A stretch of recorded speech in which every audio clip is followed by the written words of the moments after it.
بسم اللہ الرحمن الرحیم۔ السلام علیکم۔ عماد الدولہ ایران و عراق کی سلطنت کے بادشاہ تھے۔ آپ نے رعایا پروی میں حسن تدبیر سے کام لیا۔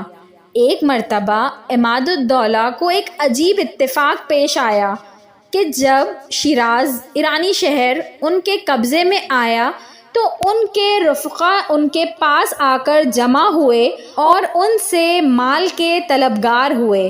عماد الدولہ کے پاس اس وقت مال نہیں تھا کہ جو دے کر ان کو راضی کر لیتے، چنانچہ اس فکر کی وجہ سے عماد الدولہ کی ہمت پست ہو گئی۔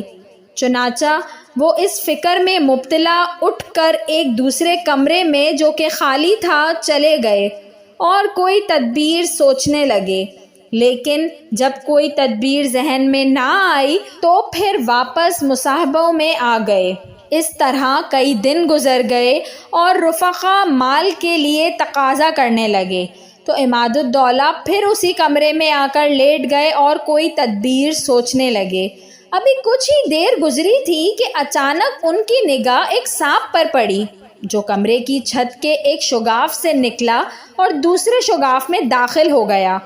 آپ کو ڈر ہوا کہ کہیں یہ سانپ مجھ پر نہ گر پڑے، اس لیے آپ اٹھے اور فراشوں کو بلا کر ان سے سیڑھی منگوائی اور ان کو حکم دیا کہ اس سیڑھی پر چڑھ کر دیکھو کہ وہ سانپ کہاں گیا۔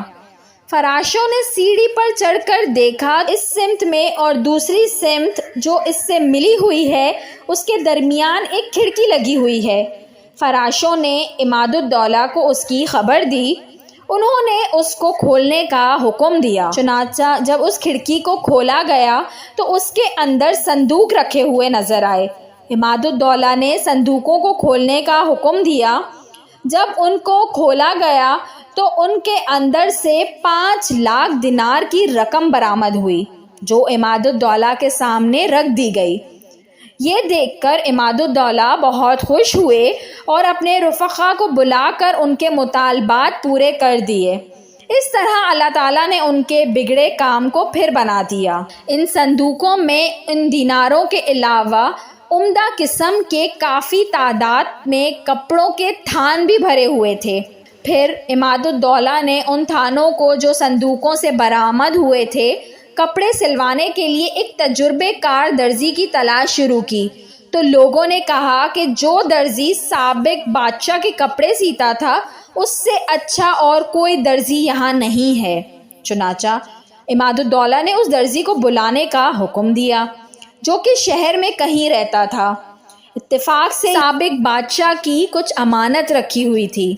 عماد الدولہ کے بلانے پر اس نے سمجھا کہ کسی چغل خور نے عماد الدولہ سے چغلی کر دی ہے اور اس کو سابق بادشاہ کی امانت کا پتہ چل گیا ہے۔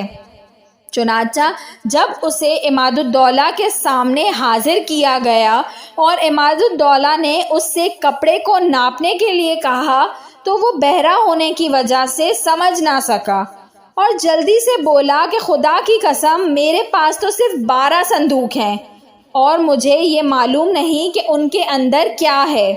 عماد الدولہ نے جب درزی کی زبانی یہ الفاظ سنے تو اس کو بہت حیرت ہوئی۔ چنانچہ انہوں نے اپنے چند آدمیوں کو درزی کے ساتھ روانہ کر دیا اور کہا کہ وہ صندوق اٹھا لاؤ۔